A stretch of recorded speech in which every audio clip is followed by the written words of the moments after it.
السلام عليكم ورحمة الله وبركاته. أهلا كل متابعيني في فيديو جديد، يا رب تكونوا بخير وصحة وسلامة.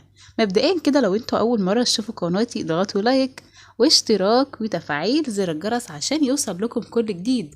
انتشرت في الساعات الأخيرة أنباء تفيد بطلاق الفنان أحمد فهمي وزوجته هنا الزاهد حسب ما نشرته بعض المواقع الصحفية.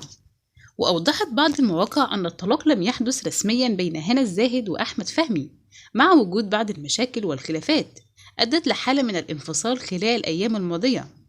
وتداول رواد مواقع التواصل الاجتماعي الخبر بشكل كبير جدا على السوشيال ميديا إن الفنان أحمد فهمي طلق الفنانة هنا الزاهد. وكمان ألغت الفنانة هنا الزاهد متابعة كريم فهمي شقيق زوجها أحمد فهمي، حيث بدأ ظهور بوادر مشكلة عائلية بسبب دنيا زوجته.